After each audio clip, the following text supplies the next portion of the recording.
Bonjour à tous, ici le Salonique Sensei, j'espère que vous allez bien. Aujourd'hui on se retrouve tranquillement pour parler ensemble du chapitre 1101 de One Piece qui est centré autour de Vegapunk et de sa technologie. On est vraiment en phase de transition dans l'œuvre et désormais tout peut se passer. Pour l'arc Onigashima, on avait théorisé les power-ups, les combats, les événements, le début, le milieu et même la fin. Avec notamment le chapitre exact, donc 1050, par rapport à la victoire de Luffy. J'ai donc eu l'honneur de couvrir l'arc en le théorisant du mieux que possible et je vous remercie de l'avoir suivi avec moi. Maintenant que l'arc est terminé, la phase de transition est large parce qu'on arrive aux arcs finaux. On aura les résolutions de mystère ou encore les niveaux de puissance qui vont augmenter. Onigashima, ce n'est pas juste de Yonko qui tombe, c'est également l'avènement d'un nouveau vrai Yonko qui est Luffy. Et par vrai Yonko, je parle bien évidemment du niveau et de l'équipage. Vous pouvez donc compter sur moi pour la suite avec des vidéos pré-chapitres, analyse de chapitres et théorie. Tout comme moi, vous aimez l'aventure, les combats et la puissance. Eh bien, laissez-moi vous présenter Bloodlines Heroes of Lycias, un RPG fantastique de collection de héros en graphisme 3D, où vous pouvez non seulement collectionner des champions, mais aussi construire des royaumes, créer des héritiers légendaires de vos maisons, en combinant des forces de diverses lignées, telles que les orques, les lycans, les démons et les dragonborn. Le jeu sera lancé le 21 septembre 2022 sur Android et iOS. Visitez un monde fantastique avec des graphismes 3D réalistes et magnifiques. Faites comme Luffy et trouvez vous-même les meilleurs compagnons. Vous pourrez transmettre votre héritage aux héritiers. Vous pouvez librement changer vos compagnons en mâle ou femelle. Plus l'intimité est élevée, plus votre progéniture est puissante. C'est un peu comme Barbe Blanche et Miss Bakin avec Weeble.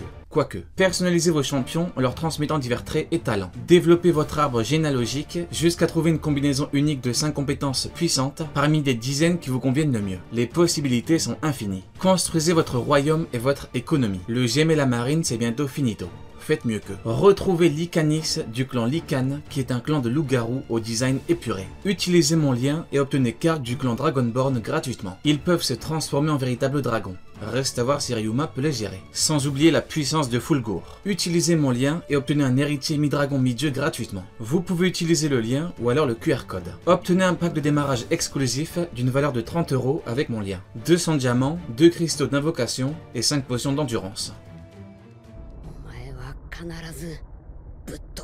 Plus tôt, je parlais de niveaux de puissance qui vont augmenter et cet aspect est très important et il faut le prendre en compte. Pour connaître et comprendre la suite, il faut forcément s'y intéresser. L'auteur a clairement remis les pendules à l'heure. Kaido et Big Mom, qui représentaient de Yonko, le haut du panier, sont tombés. Juste après leur chute, Shanks a humilié un amiral et l'action n'est pas anodine. Au-delà de la démonstration purement factuelle du fait qu'un empereur surclasse largement un amiral, l'auteur fait passer un message par rapport à la suite. Les amiraux ne sont pas d'immenses dangers. On a donc la question du « si les amiraux ne sont pas d'immenses dangers, quels personnages seront d'immenses dangers ?» Et bien c'est là que Vegapunk entre en scène avec sa technologie au service du GM et de la marine. Via les éléments que l'on a actuellement, on doit se dire que Xebec sera un immense danger, que Barbe Noire est un immense danger, que Im est un immense danger et que Vegapunk est un immense danger, via la technologie bien évidemment. Le fait que les amiraux soient clairement écartés du groupe n'est en fait pas dérangeant. Les amiraux ont l'avantage d'être 3 plus 1 amiral en chef, donc ils auront quoi qu'il arrive leur place quelque part. Par contre les autres menaces, c'est totalement différent. Xebec représente l'adversaire le plus puissant du roi des pirates,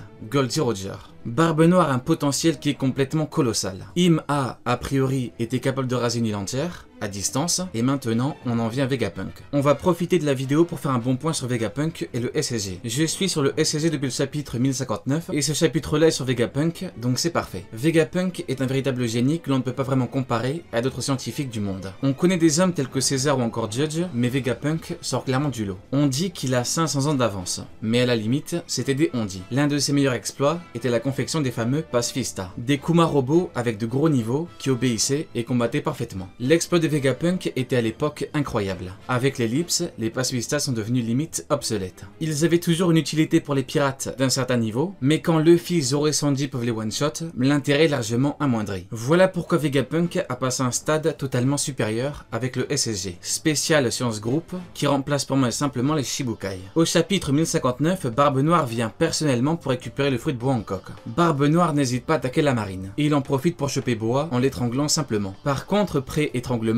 on a eu la chance de voir à l'œuvre le SSG Séraphin. Cheveux blancs, peau brune, Vegapunk se permet un luxe, leur attribuer les facultés des Lunariens. Le SSG, pour faire simple, c'est les Pacifista de la fin de One Piece, donc en version bien plus puissant, et évolué, bien évidemment. La démonstration des Séraphins en termes de puissance pure est à la hauteur de la promesse. La promesse qui était, je vous le rappelle, remplacer les Shichibukai par la technologie de Vegapunk. Les Pacifistas s'étaient à l'époque frottés aux Supernova. Les Séraphins se sont quant à eux confrontés à un Yonko, Barbe Noire. Les Yonko ne sont pas juste les pirates, mais également les personnes les plus puissantes au monde. Pourtant, le Mini-Mihawk s'est frotté à lui et on est ressorti avec aucun dégât. Strictement aucun. Le fait qu'on précise qu'il n'y a aucun dégât, c'est pour dire qu'un empereur ne lui a fait aucun dégât. Le choix n'est pas anodin, parce qu'au-dessus, hors armantique, il n'y a personne. Mais au-delà du manque de dégâts, il faut regarder l'exploit offensif du Mini-Mihawk. En un coup d'épée, il a littéralement tranché une gigantesque montagne. Sur Marineford, Mihawk avait tranché de l'eau, changeant en glace. Lui tranche une montagne bien plus solide. Outre le découpage de la montagne, le Séraphin Mihawk a directement attaqué Barbe Noire, un Yonko, et la réaction est très intéressante. On ne parle plus de l'ancien Barbe Noire, mais du nouveau. On parle d'un empereur, et quand il s'est fait attaquer, il a été surpris et choqué. Barbe Noire est en fait surpris et choqué par la puissance offensive d'un seul Séraphin. Imaginez un peu le choc en tant que combattant. On passe d'un robot que Luffy one-shot post-ellipse à ça. Barbe Noire est donc surpris et choqué par la puissance offensive, même si bien sûr, pas une seconde, il se sent inférieur. Juste après, il le dégage avec un Black Hole, parce que faut pas non plus déconner. Imaginons par exemple que le Séraphin Mihawk ait le niveau de Doflamingo. Ce n'est pas un avis, mais un exemple.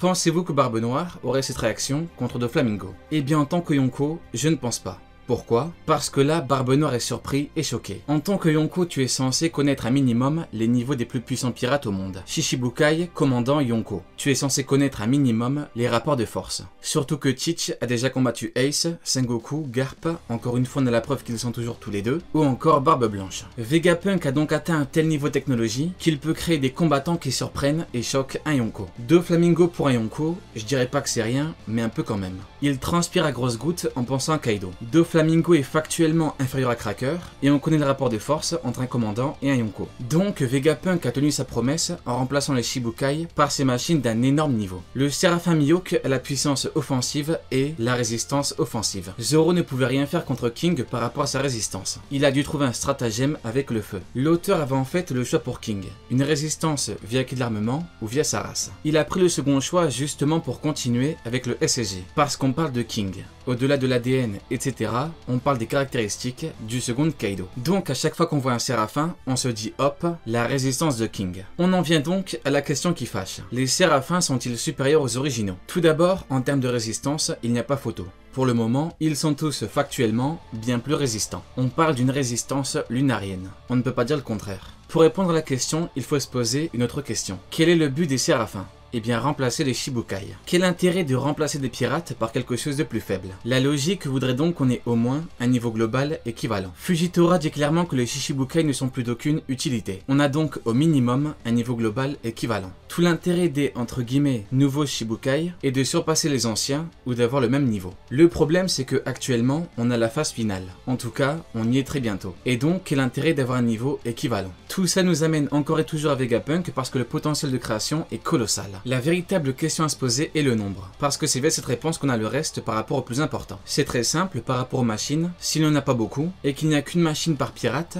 par Shichibukai, alors chaque machine est vouée à surpasser l'original, sinon il n'y a aucun intérêt. On a peut-être un élément de réponse via Yamakagi, le vice-amiral, qui dit clairement Pacifista, modèle Séraphin. Le fait de dire modèle Séraphin peut vouloir dire qu'il y a en fait d'autres modèles que les Kuma et les Séraphins. Par contre, actuellement, on n'a aucune confirmation.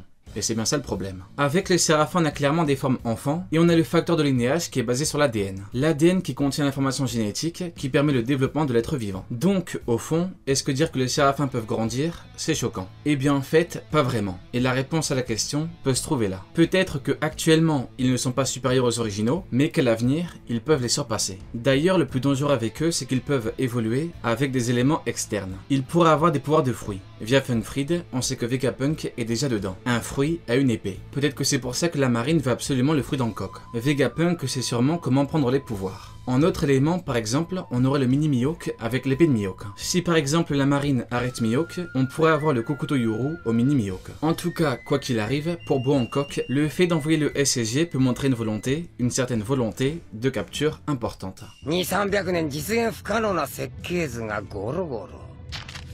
確かにこんな場所俺も技術者として指一本触れたくねえ。 En d'autres termes, Vegapunk est donc un véritable monstre qui est au service de la marine et du GM. Et quand je dis monstre, c'est bien évidemment par rapport à ses facultés à créer des machines qui ont véritablement d'énormes niveaux. Maintenant, ce qui est vraiment intéressant, c'est que l'auteur laisse clairement un doute par rapport à Vegapunk et son futur. En effet, jusqu'à présent, on n'avait pas d'infos par rapport à Vegapunk pour sa mentalité et son lien avec la marine. On pouvait se dire qu'au fond, la marine le gardait en captivité. On pouvait également se dire qu'à contrario, eh bien Vegapunk travaillait vraiment de bon cœur pour la marine et le GM, et que Vegapunk était entre guillemets dans l'extrême en termes de mentalité, un peu comme Akainu, ou alors Aramaki. À la fin du chapitre, on a une jeune femme, qui se présente en tant que Vegapunk, mais qui n'a pas d'animosité particulière vis-à-vis des pirates. Certes, elle dit bande de pirates, mais on est loin, même très très loin, d'un Akainu. Tout l'intérêt de Vegapunk en tant que personnage, c'est entre autres les séraphins. Si Vegapunk devient par hasard l'allié de Luffy, alors là, on aura vraiment un gros problème.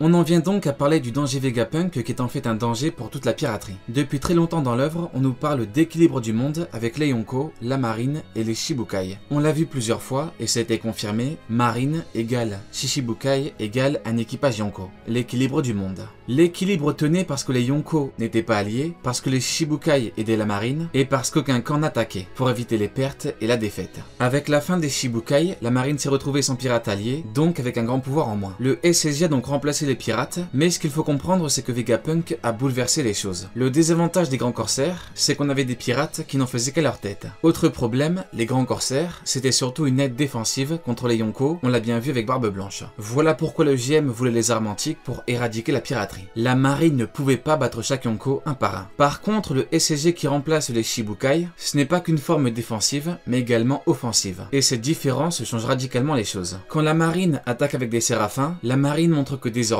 l'équivalent des Shichibukai peut les aider à attaquer. On reprend donc l'équilibre. Marine égale un équipage Yonko égale les Shichibukai. L'équivalent donc le SSG peut désormais attaquer n'importe quel Yonko. Donc c'est simple, l'équilibre n'existe plus. Vegapunk a mis un terme définitif à l'équilibre mondial. L'équilibre tenait en partie parce que les grands corsaires étaient justement des pirates difficiles à gérer qui n'aidaient principalement que pour défendre. Et d'ailleurs ils représentent des groupes, équipages, etc.